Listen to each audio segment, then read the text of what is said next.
Hello, everyone, and welcome to week one of submission coaching, hosted by Writer's Digest. Everything you need to know to get published. My name is Amy Collins. I am so thrilled that you're here, and thank you for your faith in me and your trust in taking this class. You're going to notice that Amy Collins has a lot of email addresses. You're going to find me online at amysadvice.com, agentshelpingauthors.com, which is a nonprofit that I run. It's a subscription. It's a nonprofit where we teach classes, but all of the proceeds go to help people who can't afford to take classes like this one or go to conferences. And we offer um, scholarships. So if anyone is interested in getting a scholarship, you can find me there. You're going to find me again at amysadvice.com. I'm an agent full time. That's what I actually do in my day job. So that's at talkitnotch.net. But I want you to know that all the emails go to the same inbox. They all flow, like all rivers flow to the same ocean. It's all one big inbox. I get them all. And I ask that over the next 5 weeks, when you email me, make sure you put the word submission in your subject line. Every morning, I go through and I search my emails looking for the word submissions so that I can answer your questions. I can grade your homework. I can do whatever I need to. So going forward for the next 5 weeks, I'd love it if you email me with any questions or if you need anything, you always put the word submissions in your subject line. You can put other things there too. You can tell me how pretty I am, whatever you want, but submissions is important. If you would like to follow me on social media, I would love to follow you back. I love making friends online. I'm known as Book Crone online, and you can find me there everywhere. I do not do X very much anymore, but I am there. But mainly I hang out on Instagram and Threads and Facebook. And you can find me there at Book Crone. So let's talk about the next 5 weeks and what I'm going to subject you to, the horror that you will be experiencing for the next 5 weeks. In week one, this week, we're going to cover how a book gets picked by an agent, by a publisher, why they get picked, and what agents and publishers want. We're going to cover that in detail this week, hopefully so that you can pick the agents and or the publishers that you can target properly. In week two, next week, we're going to cover market viability. Is your book needed and wanted by the marketplace? We're going to delve deep into that. We're also going to find your readers, find all the different ways that you can find readers who are going to want to buy and read your book. Week three, it's all about comp titles. I know that sounds a little dull. Week three, just one topic, but comp titles are so important. And it actually, as I teach this class, week three is the week that it really kills people. The homework they want to kill me. They really do. It's a tough week, and I want to let you know that I'll be here with you for the whole time. I will help. I will help find you comp titles. But week three, that's what we're going to be looking at. Comparable titles that are also that can be used for a myriad of reasons. Whether you're trying to sell film rights, get an agent, or just tell your neighbor what your book's about. Week four, I'm going to help you write a query letter, and we're going to write your bio or get an author information page together. There's going to be a whole bunch of questions and things that maybe you haven't thought about that will flesh out your author information page. And we're going to go step by step through in my opinion, the perfect formula for a query letter. It may not be perfect, but it'll be pretty darn good. And finally, in week five, we're going to put it all together. Your author sheet, your market viability statement, your overview, which is going to be pulled from your query letter, your comp titles, we're going to pull it all together. And I have templates that you're going to be able to use. And you don't have to if you don't want to, but we're going to put a proposal together. And you may say to yourself, I thought proposals were only needed for nonfiction. That's true. But the whole point of this class in these next 5 weeks is that when you start querying, I want you head and shoulders above all the other authors who are out there querying. I want you to have materials and data that nobody else is supplying so that when an agent or a publisher looks at your submission, they say to themselves, this author's, they got it going on. They know what the industry, they know what's happening. And the best way to do that is to hand them a proposal. We're going to talk about how to do it. We're going to talk about when it's appropriate, when it's not. But having that proposal in your back pocket ready to go, it is going to separate I was going to say the men from the boys, but that's not appropriate. The wheat from the chaff. The mice from the men, as it will. It's really going to make a big difference. So as I said, in week one, we're going to cover how a book gets chosen. Now, you may have seen other videos here on Writer's Digest. You may have watched one earlier today on how we cover this. This is right now the most up-to-date data I can give you.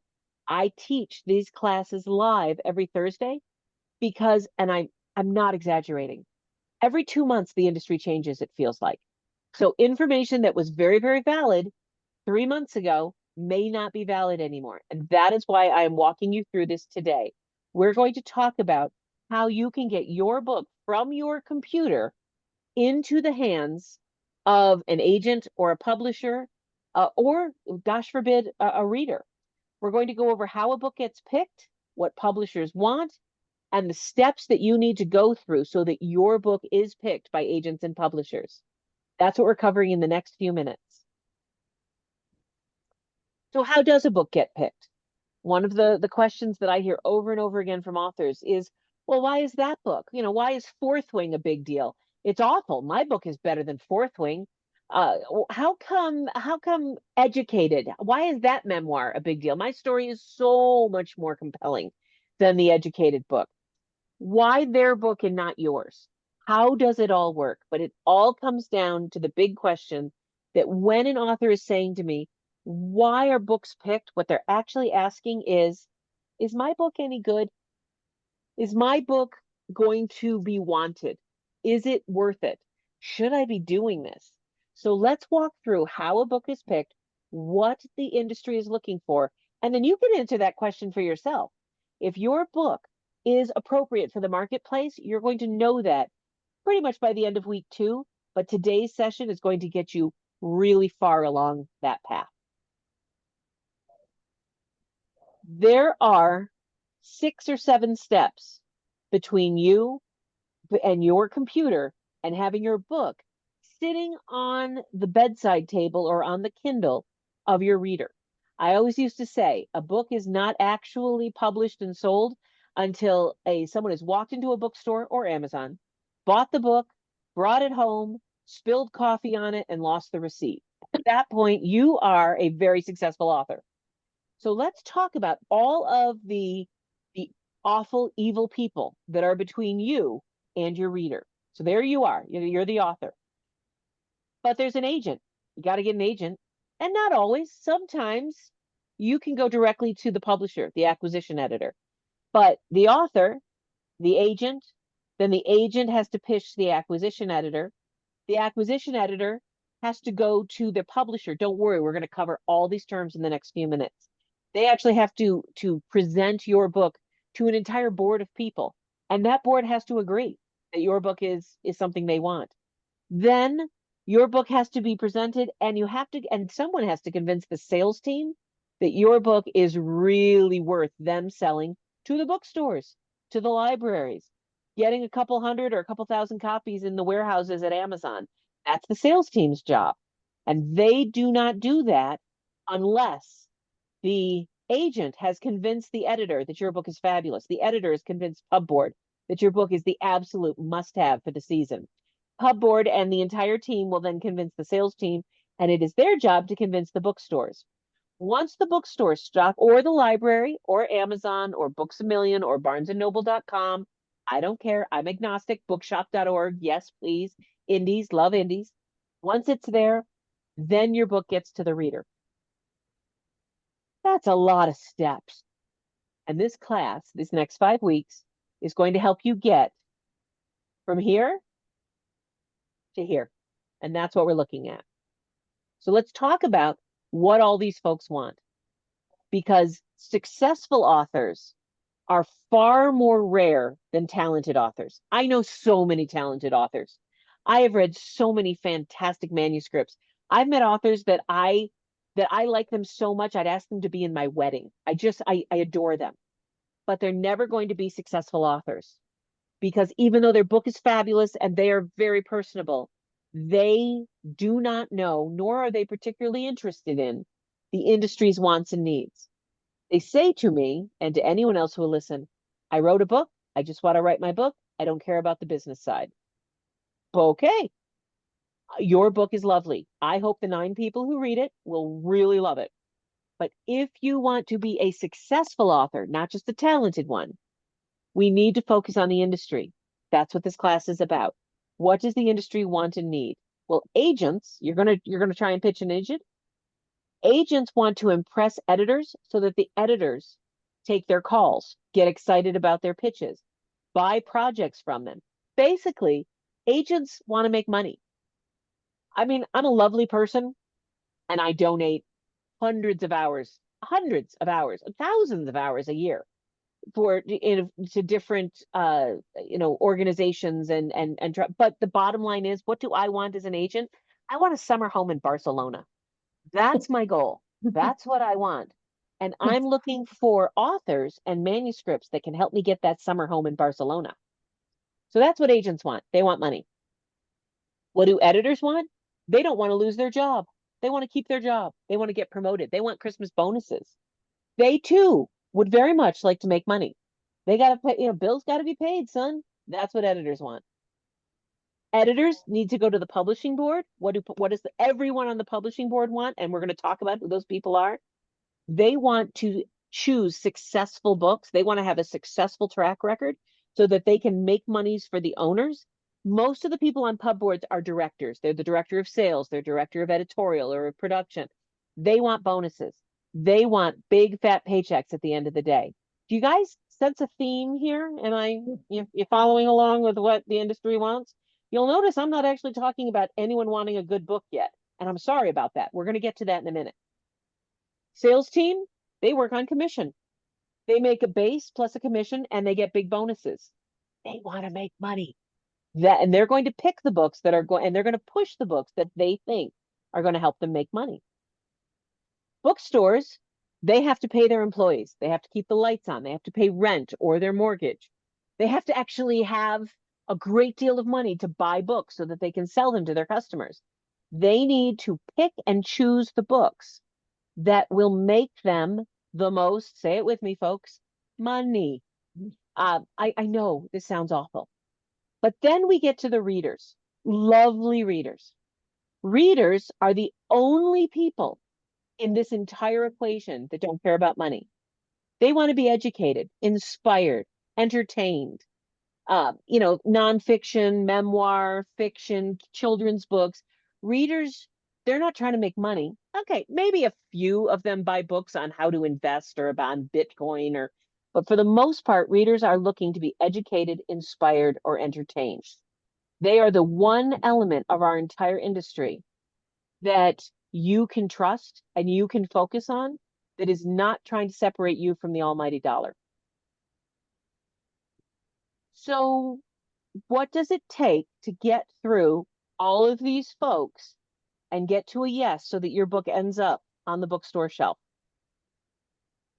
It all comes down to market viability. The next 5 weeks, you are going to be so sick of me using the phrase market viability. Does your project, does your manuscript, does your book, does your novel, does your memoir, does your how-to, does your kids' book, is it wanted by the marketplace? And if you can't prove that, is it a viable enough project that you can convince yourself and others that the market will want it? Is it viable in the marketplace? Oh, you're going to be so sick of that phrase. You're going to fly down to Guadalajara, find me, and you're going to smack me across the face about 3 weeks in. You're going to be so tired of that phrase. But it is so important. I told you I'd walk you through who everyone is, so we're just going to do that very briefly now. I think most of you know what a literary agent does, but a literary agent, in exchange for 15, sometimes 20%, very rarely, usually 15%, will take on a client who has ideally more than one manuscript or book in them. I don't mean they've got more than one book at the moment, but lots of agents will take on a client hoping and knowing and having discussed with them that maybe the first book isn't going to be the book they sell. So agents, in essence, they form, lots of people say, hey, I want this agent to sign me. But actually what an agent does is they are a business partner. You and your potential agent are forming a small business together. You're partnering on a small business, and the business is your writing career. So the agent is looking to start a small business with you. They believe in you, they trust you, they love your work, and they want to partner with you to help you get your publishing career not only launched, but beautifully launched. So an agent, once they sign an author, they will start pitching your project to editors. Editors sitting in, either high rises in New York or in their kitchen table in Duluth. Editors at acquisition departments, they are actually set up, and their job, they are charged with finding incredibly appealing market ready books. Gone are the days where editors are going to take a book that's only 60 or 70% ready. They are charged. There's not a lot of them anymore. In this day and age, everyone's been laid off and there's, very few people doing a very big job. Their job is to find polished manuscripts that they can polish up just a little bit more and get it to the marketplace. These editors, once they find a project that they absolutely love, they're going to take that project to their boss, the editorial director, who usually is overseeing a half a dozen to 3 dozen, I don't know, but they oversee the entire department, all the editors whose job it is to go find great books. And the editorial director, they're going to read the project, they're going to listen to the editor's pitch, which is pretty much based on what the agent pitched, which in many cases is based on what you pitched the agent. But the editorial director will then decide, do they think this book is a good idea? And when they say yes, the editorial director, the editor, and in many cases, the agent will work together to create a package to send everything to pub board. It's also called acquisition board. It's called editorial board. It's got many different names, but in the major houses, in the mid-size houses, and in most small houses, this is a vital step. It's not enough that the editor and their boss likes your book. They have to go through and prove and convince the editorial department, the head of sales, the director of marketing and PR. They're sitting at a big conference table, or nowadays, in many cases, they're sitting on a Zoom meeting, and the head of finance is there, the director of production, the distribution manager. Now, there's usually a person there who they run the warehouse. They're the ones who are in charge of organizing the trucks. They're the ones who are saying, what do you mean it's a 600 or 700 page book? I don't have that kind of money in my diesel or my gas budget. Those are really heavy cartons, and that's far fewer books per carton. Absolutely not going to happen. There are so many decisions that happen. The art department weighs in. This is a great book idea, but I don't see how we're going to get the art ready for it. I don't have the manpower. And finally, the publisher. The publisher is the grand poobah of the whole imprint. And you may have gotten an agent. The agent may have caught the eye of an editor. The editor may have gotten approval of their boss, but you are nowhere until the editorial director, the sales director, the head of marketing PR, the finance department, the production department, usually the guys, I don't mean to be sexist, but the guys who run the distribution in the warehouse, the art department and the publisher, they all need to agree that your book sounds like a good idea. They all need to think that your book is going to make them money. And then once they get to the table, they're going to be asking the editor, and the editor will be asking the agent and each other these questions. Is there a large enough market for this book? Does the author have anything that will make our job as publishers easy? Do they have a big platform? If they don't have a big platform, are they willing to put some money behind marketing and PR? If none of that is true, if they don't have a budget for marketing and PR, do they have a book that is so completely unique? And are they willing to dedicate time and energy to promote this book? What does the author have that will actually help the publisher say yes? Publisher has to ask themselves, do we have a track record successfully selling books like this? You may have written the most amazing cookbook, and the editor who is working with an agent may absolutely adore the fact that you've got a mocktail cookbook and they recently quit drinking and they think that mocktails are just everything.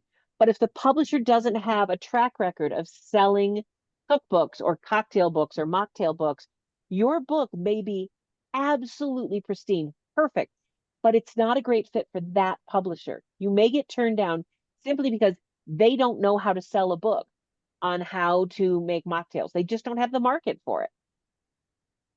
Do they have the staff, the resources to do a good job in the timeline? If you're presenting a book that is very, very timely and probably should come out in the next 9 to 18 months if it's going to hit the news cycle and be very timely, does the publisher have the resources to put it out in a timely manner? And can the publisher afford the book? Can they make their money back in 1 year, which is always the publisher's goal? If this book, if you are envisioning and if you're pitching a 4-color book with gold leaf, hand drawn end papers, publisher may not be able to afford it. And even if they can, they may not have confidence that they can sell enough copies to make their money back in 1 year. These are all the questions happening during the editorial/pub board. Once you pass the pub board, if you pass the pub board, then the agent and the author gets an offer. We will talk about that a lot more in depth on week 4. But getting an offer, oh, it's a beautiful moment. It's so sweet. We're almost done with this week's overview, but I do want to talk about the steps that you're going to take during this next week to do your homework or your assignment or whatever you want to call it. We're going to find out pretty much who wants your book. This is a harsh way of saying it. Does anyone want your book? If anyone wants your book, but we're going to assume that everybody wants your book. We're going to work over the next few days as a team to discover who would be the best fit for your book. There's a couple of places I'm going to recommend you start. The first place is Publishers Marketplace. Publishers Marketplace is absolutely hands down, no notes, my favorite website to find agents who may be looking for your book. Publishers Marketplace is not free. It costs $25 a month. And as of the end of September 2025, it's going up to $30 a month. But if you invested that $30 just for 1 month, you will be able to research all of the agents who have gotten deals in the last few years. You will be able to search by keyword. If you've written a book about a World War II, a plucky heroine who fought the Nazis in World War II, you're going to be able to search for keywords such as plucky heroine, World War II, debut novel, memoir, cancer memoir. You're going to be able to search by keywords on Publishers Marketplace, and they will list for you all of the deals that have happened since, I think this started in 2004. I believe that's how far it goes back. You only care about the deals that have happened in the last few years. You're going to find the editors, you're going to find the agents, you're going to have their email addresses. This website has all of it. I cannot recommend this website enough. And during the Q&A, I will show you a few ways that I use Publishers Marketplace that might help you out. Publishers Marketplace also has a free newsletter called Publishers Lunch. This link will be available when you go back into the Writer's Digest members area. You will find that this link is one of the resources. You can just click on it and you will be able to sign up for the daily newsletter from Publishers Marketplace called Publishers Lunch. What this has is the top, it's got the big deals every day. And it lists again the agents and who the editors are and what the books were about. It lists job changes. One of the things I love about this newsletter is that if an assistant at an agency gets promoted to associate agent, that's a great thing to know. That's in this newsletter. You want to know who recently got promoted to agent so that you can take a look at what they're looking for, and maybe they'd be a perfect agent for you to query. Oh, my apologies for that. Manuscript wish list. Sorry. Manuscript wish list is a terrific website where agents, editors, industry professionals all post what it is they're looking for. For instance, Camille here at Bloomsbury, she's not an agent, she's an editor at a house. But when I've got a YA commercial horror novel, and I want to commit and I want to pitch Camille, I'll go to manuscript wish list and I'll see that she wants humor, horror, graphic novels. She is interested in children's. She's someone that I am going to want to pitch. You can find agents, hundreds and hundreds of agents at manuscript wish list that are listing for you exactly what it is they're looking for. There's also manuscript wish list. MS wish list is actually pulling from X, which used to be called Twitter. And there's a lot of people who have fled X, but there are even more who have stayed. X is still a very viable resource if you want to research agents that are looking for certain things. Agents are still on X/Twitter, posting about their wishes, posting about their deals, posting about their authors. As much as we all, say, okay, well, we're not doing that anymore, we're all still there. I need to, so do not shun X or Twitter, whatever you want to call it. Now, if you have political reasons not want to go on there, I'm all for that. But MS Wishlist, the website, MS Wishlist, actually will pull all of the tweets, the X's, I don't know what to call it, where MSWL is hashtagged, and they'll put that all in a very easy to read flow. And I really love this particular website. It makes my job so much easier. You'll also see by looking at these categories, you can search by alternate history, BIPOC, chapter books, chick lit, which is chick lit still a thing? Sure. Absolutely. And now chick lit may be a thing, but let me just give you a quick heads up. Women's literature is no longer a category. Let me just throw that out there. We call it book club fiction. We call it upmarket. We don't call it women's fiction anymore. So let's talk about the steps before you query an agent. You need to ask yourselves, do you want an agent or do you want to pitch publishers directly? And you may say to yourself, well, of course I need an agent. That's not always the case.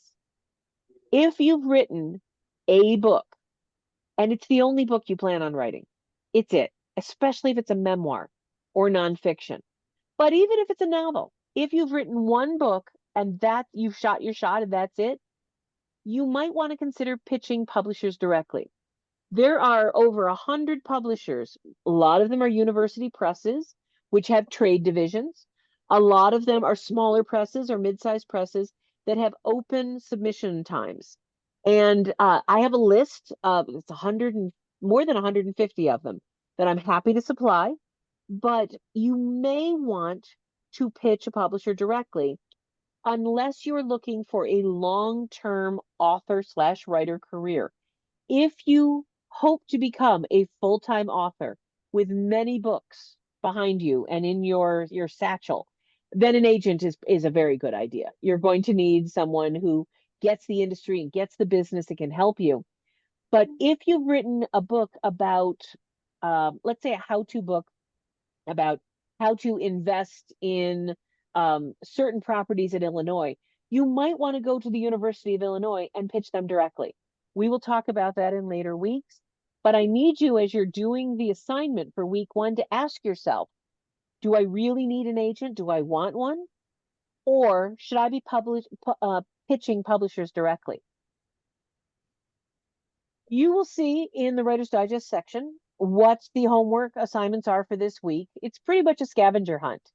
I'm asking you to go to Publishers Lunch and sign up for that newsletter.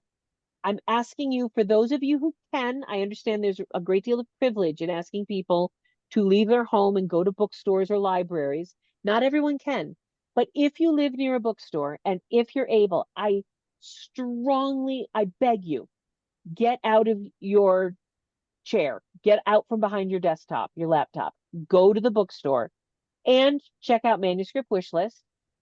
And spending time with Manuscript Wishlist and some of the other sites that I provided, Publishers Marketplace perhaps, I would like you to find 5 agents looking for books like yours in your genre. I want you to provide just a few details about their wishes and what they're looking for. Now, don't worry, you don't have to remember all this. These questions are in the Writer's Digest section. You can just go to homework and this is all there. But I do want you to write a sentence or two explaining about why you think your book would interest that particular agent. Then go to a bookstore in your area. Look at the books on display.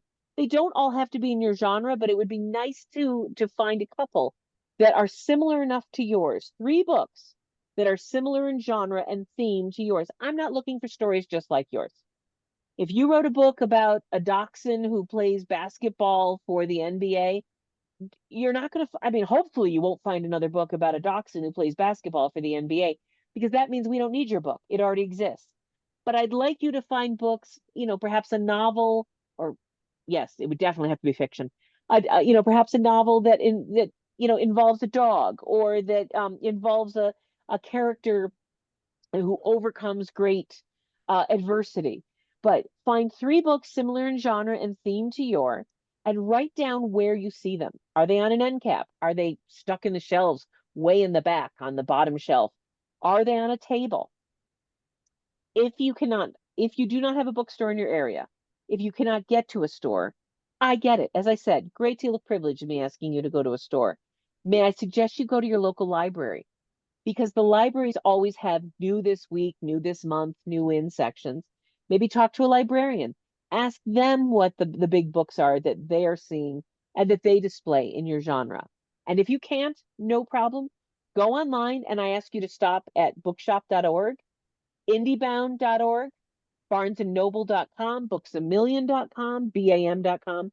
But I am asking you this first week, stay away from Amazon. We're going to spend enough time on Amazon over the next 5 weeks, but I ask you to stay off it just for this first week.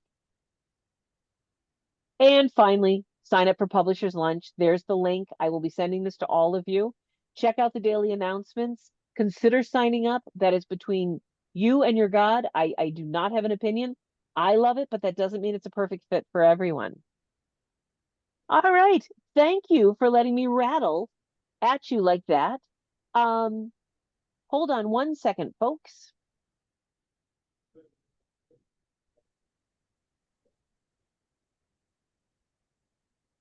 I had to ask my husband to turn on the light because I didn't realize that, there we go, that my lighting was awful. And yes, I've got a dog at my feet and I've got you guys listening. I'm going to shut up now and ask thoughts, questions. How can I help? I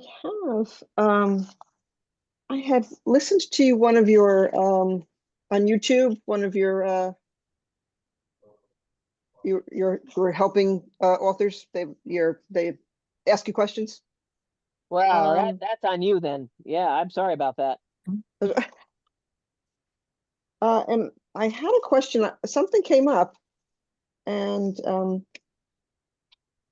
let's see, where did I put that question?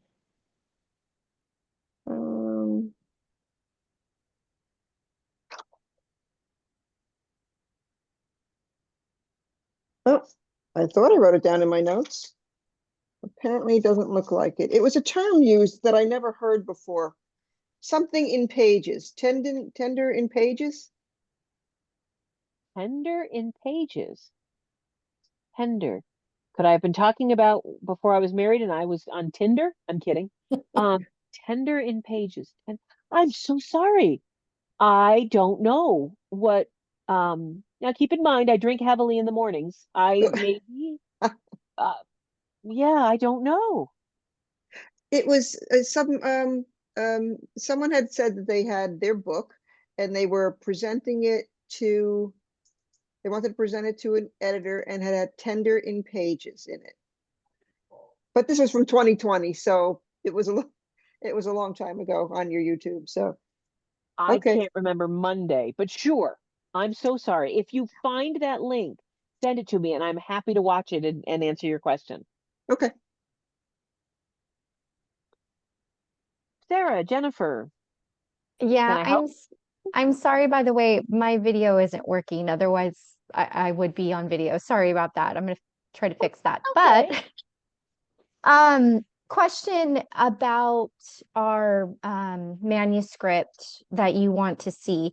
Do you want like a sample of it, first 5 chapters? Do you want the whole thing? What would you like us to send you?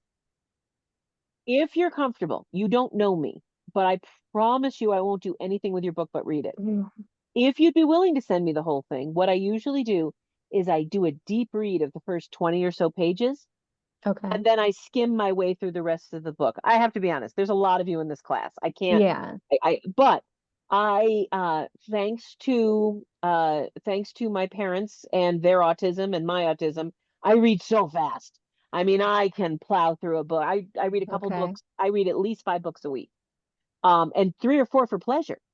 So, if you give me the whole thing, I will be able to absorb a lot more. But if you're not comfortable doing so and you just want to do the first few chapters, I will not feel judged. I'll Okay. be hurt, desperately hurt, but I will not feel judged. Okay. Okay.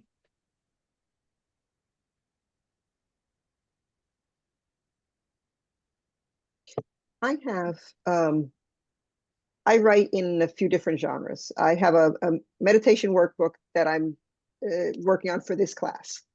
Mhm. And I have um, a middle grade nonfiction, and I have a bunch of picture books.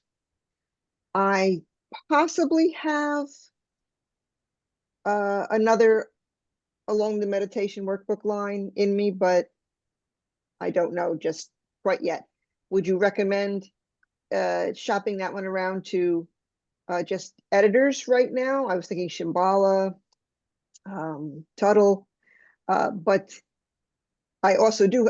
It would be if I found an agent, it would have to be one that repped, I guess, all of that, unless I took one to the. Yes.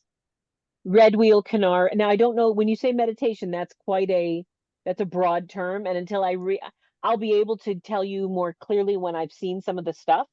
But if your meditation is Eastern in tone or New Age in tone, or if it's Judeo-Christian, do you mind me asking which, or is it none of Eastern. the above? It's Eastern. Eastern. Okay, see, fabulous. So you want red wheel canary, you're going to want 10 speed. There's going to be lots, but most of them will not take, most of the publishers that have the money and the sales team and the marketing to really help launch you, they will only take pitches from agents. Shambhala is different. Tuttle, I mean, I love Tuttle. I was born and raised in Vermont. Grew up right around the corner. Uh, they might, but most of the big ones, especially the ones that really lean into the Eastern philosophy. I mean, HarperCollins has an entire imprint for books like yours.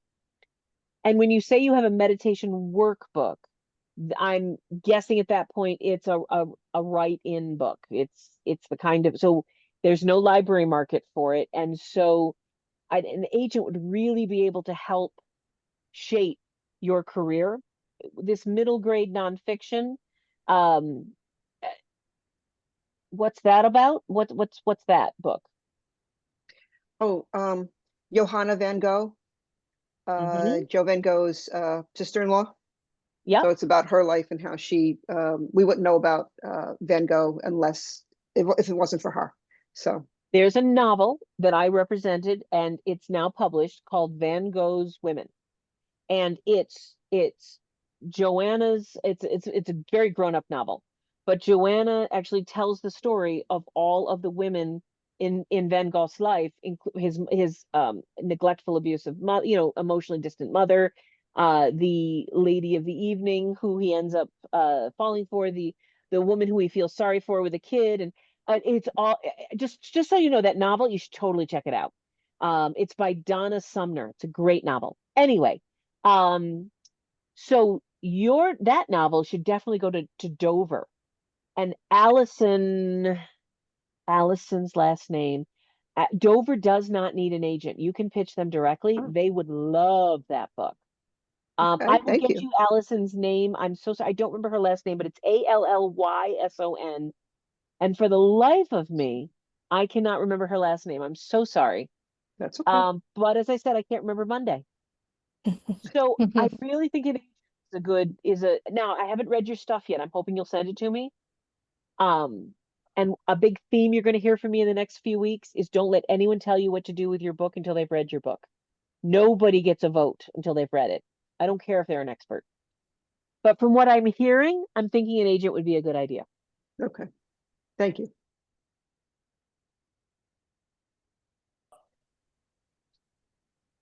So I would Jen, look, it's 9 o'clock there. Has it started raining yet? I don't know were you talking? Who did you Yeah, say? Jen. Yeah, Me? Jen. I usually, yeah, southeastern Florida usually at this time it's raining down there this time of year. I was just wondering. Yeah, yeah. It actually rained earlier. Usually we get a thunderstorm around 3:30. And yeah, but I think it's done. But we've had an Good. unseasonably hot. I mean, it's always hot, but it's like crazy hot now. So we need those to cool us off a little bit. Do you have any questions or anything I can help with? I've been in I've been in a place where I've had to finish set my second finished book for years, quite literally years. And I've been stuck on comp titles. It's really sad. I think it was deeper than that, obviously, but I'm really hoping that this will push me forward. I started not this book, but the first one I queried and writing like when my youngest was in preschool and she just started college. So I feel like I need to maybe now I can focus on this, and I'm hoping that this will really push me forward just to learn. With writing, it's interesting because I didn't have a background in writing, so I had to learn all how to write, all about writing, and now I'm going to have to learn all about publishing, I guess. So it'll be interesting. It stinks. I'm sorry. No, it's okay. It's just I'm when I saw this, I was very excited because I first saw the one that said comp titles, but then I thought, and then I saw this one. I thought, well, I think that might be because even a query letter just freaks me out. Like I could just sit and look at that for hours and be like, look at examples and stuff. And so I'm really excited about feeling confident about Good. this particular When part. we get to week 4, the query letter, it's just 5 simple parts. I break it down to such a simple thing.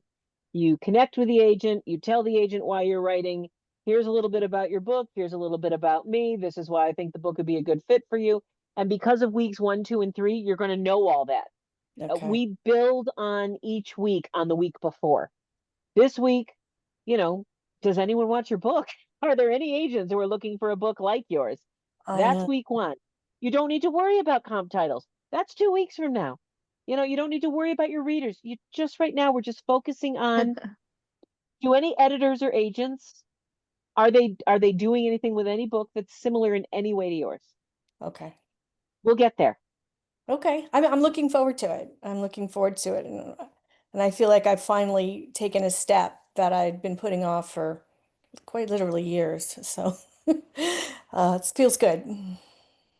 For those of you who are watching on the replay, there's 14 of you in this class, and there's 3 of you here tonight, which I'm fine. I love meeting. I mean, these great questions here.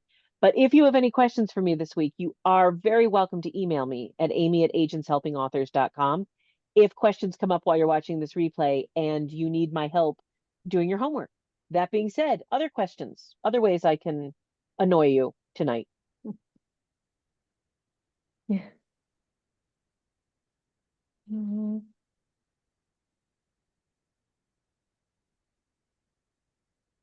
Yep, I'm looking forward to getting into Yeah. the library or the bookstore and looking for titles and researching agents.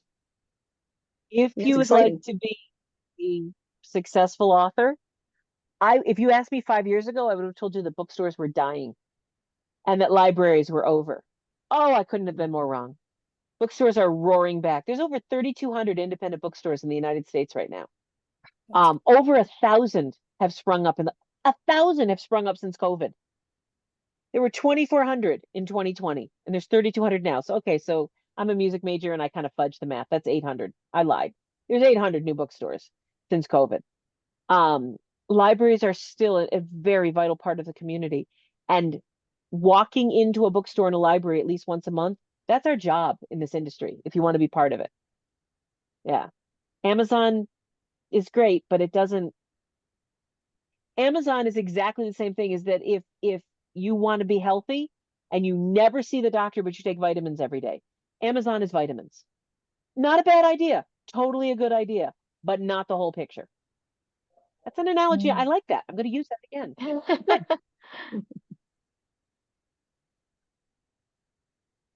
You know, it's good to hear they're coming back because it was a little scary at one point. Very. Yeah. Yep.